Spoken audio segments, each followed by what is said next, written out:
mal que pode causar ao carro, né? Se você usar o combustível adulterado. Vários postos têm sido interditados na cidade de Campinas, um deles anteontem, e nós até comentamos aqui no CBN Campinas a respeito disso. Tem vários pontos e alguns. A gente até ficou curioso para saber quantas interdições já tinham acontecido aqui na cidade de Campinas, algumas cidades da nossa região, e fomos surpreendidos. O Enzo Urniani tem detalhes aqui para a gente. Enzo, bom dia. Um bom dia para vocês aí do estúdio, bom dia também para quem nos acompanha aqui no CBN Campinas. O número de postos de combustíveis lacrados em Campinas por irregularidades ou fraudes já é o dobro do que o registrado no ano passado. A informação é da Agência Nacional do Petróleo em um levantamento pedido pela CBN Campinas. Em Campinas, no ano passado, foram 3 interdições. 2 postos fechados por comercializar combustível adulterado e um que vendia menos combustível do que apontava na bomba, o que é chamado de bomba baixa. Em 2023, até o momento, foram 6 interdições, sendo 4 delas por o combustível não estar nos conformes e 2 por essa bomba baixa. O último foi na segunda-feira, na Avenida Brasil. Também tivemos um estabelecimento fechado no Balão do Castelo em março e um no cruzamento da Irmã Serafina com Conceição em fevereiro. A ANP levantou para a reportagem dados sobre as lacrações em Limeira. No ano passado, foram 2 interdições. Um posto vendia combustível adulterado e outro tinha as bombas baixas. Mas também aconteceu uma apreensão em um comércio atacadista de lubrificantes que vendia os produtos sem autorização da Agência Nacional do Petróleo, mas neste ano não houve mais nenhum caso. Já em Piracicaba, 2022, foram 6 registros de interdições, 4 postos vendiam combustíveis adulterados e 2 vendiam menos do que apontava na bomba. Este ano, 2023, ocorreram 2 interdições por venda de gasolina adulterada. Volto com vocês aí do estúdio. Tá certo, obrigada pelas informações, Enzo. E a gente vai falar sobre essa quantidade de interdições que surpreendeu tanto nas cidades aí da região, como Limeira e Piracicaba, e em Campinas também, e o fator que acaba recaindo a quem tem veículo ou moto. Antônio Ticianelli, nosso convidado agora, ele é engenheiro químico, especialista em combustível e energia. Fala pra gente, pode doer muito no bolso um combustível adulterado? Antônio, bom dia, tudo bem? Bom dia a vocês aí da CBN e a sua audiência, é um grande prazer estar participando com vocês. Realmente, o combustível adulterado pode pesar e muito no bolso do consumidor. Que tipos de problemas a gente pode esperar no veículo? Você pode ter de uma simples queima de bomba de combustível até o entupimento de válvula do motor, que pode conduzir até o travamento dele. E aí você pode partir de algumas centenas de reais para até algumas milhares de reais para consertar o seu veículo. Bom, hoje o mecânico é muito difícil sair de lá sem pagar R$1.000, viu? Muito difícil. Então. Muito difícil. Para quem tem carro usado, principalmente. Agora, me fale uma coisa, Antônio. Esses problemas no veículo, eles acontecem de imediato ou é conforme o consumo? Depende do tipo de adulteração que é feita, né? Na grande maioria das vezes, o usuário final, o consumidor, ele vai perceber que o veículo dele vai alterar os parâmetros de condução. Ou seja, ele vai começar a ter a percepção da perda de potência, ele vai começar a sentir que o carro começa a engasgar um pouco e, a partir daí, as falhas só tendem a aumentar e esse aumento de falha vai resultar numa quebra maior. Mas, na grande maioria das adulterações, desde o primeiro momento, ele já percebe a alteração no comportamento do veículo. Eu tenho uma pergunta aqui, que inclusive a Eliane comentou aqui com a gente no nosso WhatsApp, 991869070. Ela falou que tem uma dica, pelo menos no caso dela, que percebe que quando a gasolina tá ruim, pelo cheiro, quando ela liga o carro, o cheiro vem muito forte do escapamento. Faz sentido isso? Faz sentido, porque uma das formas de adulteração da gasolina, né, é a adição de solventes de petróleo que são os antigos rafinados, né? E os rafinados ele tem um cheiro parecido com a gasolina, mas um odor muito mais forte. Mas a ANP ela tem obrigado os distribuidores de combustível a adicionarem na gasolina marcadores de solventes. Então, toda vez que um solvente é adicionado na gasolina para fazer a adulteração dela, essa gasolina ela vai mudar de cor, ela vai ficar cinza e vai ficar imprópria para o uso. Mas existem algumas quadrilhas aí que conseguem contornar essa situação através de diferentes formas aí de adulteração. Tem um efeito também que o pessoal até brinca com um termo, fala assim, meu carro tá gasopando. É quando ele fica fazendo é um barulhinho. O Felipe achou engraçado eu imitando aqui, Antônio. Mas desculpa. Faz isso ou não faz? Já aconteceu comigo. Não, exatamente. Um dos primeiros sintomas da adulteração é quando o carro começa a engasgar. Ele demora mais para pegar, você tem a perda de potência. Quando você faz a troca de marcha, ele dá aquela quicadinha para frente. Isso daí tudo são sintomas de adulteração da gasolina. Existe um outro efeito que alguns têm comentado, que lá na garagem resíduos acabam ficando no chão. Isso pode acontecer também de algum produto que saia pelo escapamento? Se for na parte traseira do veículo, abaixo da zona do escapamento, sim, a gente está falando de emissões aí da gasolina adulterada. Se for embaixo do motor, pode ser muito provavelmente um vazamento de óleo lubrificante ou até um vazamento do fluido de arrefecimento. Certo.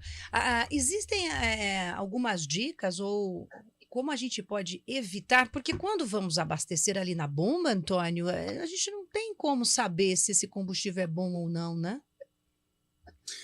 Realmente é uma tarefa muito árdua aí, e a gente tem que parabenizar a ANP, porque a ANP, nos últimos 10 anos, aí, tem intensificado bastante o programa de verificação compulsória dos postos de combustíveis, e depende muito da colaboração da população. Então, a ANP tem um canal de ouvidoria especializado para que as pessoas possam fazer a comunicação.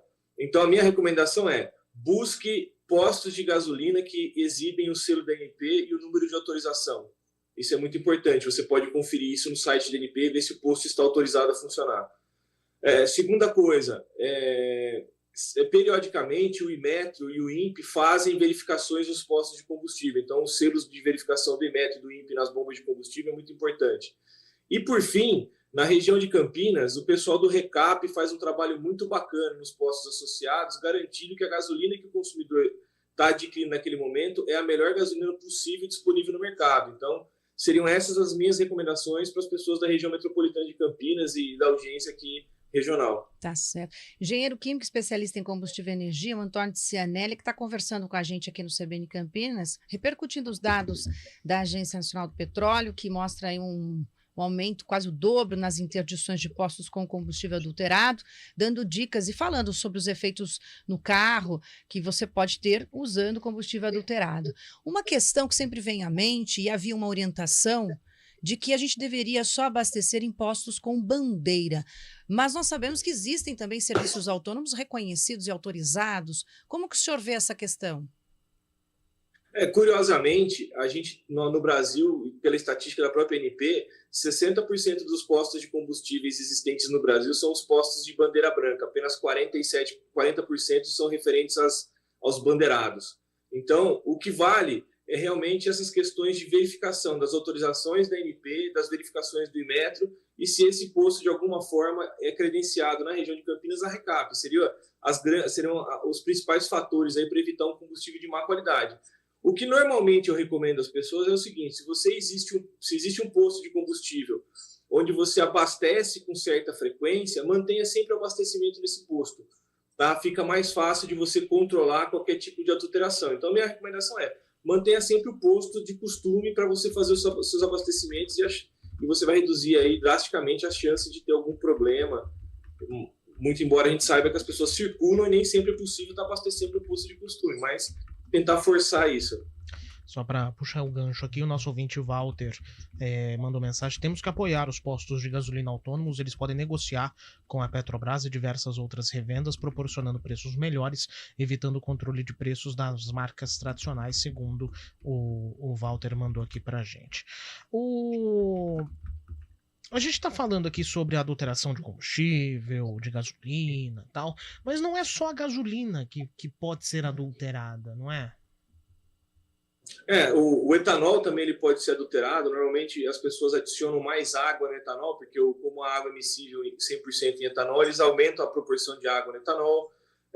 Você pode ter diesels contaminados com outros tipos de óleos combustíveis. Então, o mais comum é a gasolina, né? Mas você pode encontrar essas alterações no diesel e no etanol também. A gente está falando aqui sobre essa questão envolvendo os tipos de combustíveis, né? Mas a gente ainda não falou sobre, especificamente para carros, mas e moto? Moto também tem os mesmos efeitos, o combustível adulterado? Normalmente, o sistema mecânico das motos mais simples, eles sofrem mais com o problema da gasolina ruim. Até pelo próprio tipo de motorização que elas têm, algumas são apenas 2 cilindros, então ela vai sentir com mais a presença dessa adulteração com mais força do que você sentiria, por exemplo, num veículo, num carro. É natural que a moto apresente mais rápido os problemas. Entendi. No caso da moto, ela pode aí acabar saindo de circulação por conta de um combustível adulterado, que muitas motos a gente vê, até na rua mesmo, é fácil de ver moto com problema, né? Tudo depende do nível de problema que ele vai encontrar nessa adulteração que causou o problema no motor. Então, a gente sabe que, a depender do gasto para se consertar a moto, ela pode ser inutilizada ou descartada, porque o conserto fica mais caro que o próprio valor da moto. Tá certo. Precisa fazer uma boa conta, viu? Eu queria aproveitá-lo, vou fazer essa, talvez da indelicadeza, para te perguntar o seguinte: pouca gente tem um conhecimento realmente de mecânica de veículo e de moto, acaba levando e põe na confiança de um mecânico ou outro tipo de profissional, como na parte elétrica ou veículo, e sai sempre achando que está pagando muito caro, achando que está enganado. Como é que você vê essa relação hoje com esses profissionais? Ela está mudando? A gente tem mesmo que ter um relacionamento mais duradouro, até, por exemplo, como os postos de combustível, de saber em quem estamos levando, de buscar aquele profissional mais transparente, porque a gente já sabe que o orçamento está apertado por vários fatores. Aí, ter também no veículo esse aperto no orçamento não é fácil não, né, Antônio? Não, com certeza. Eu acho que todo cuidado é importante e necessário.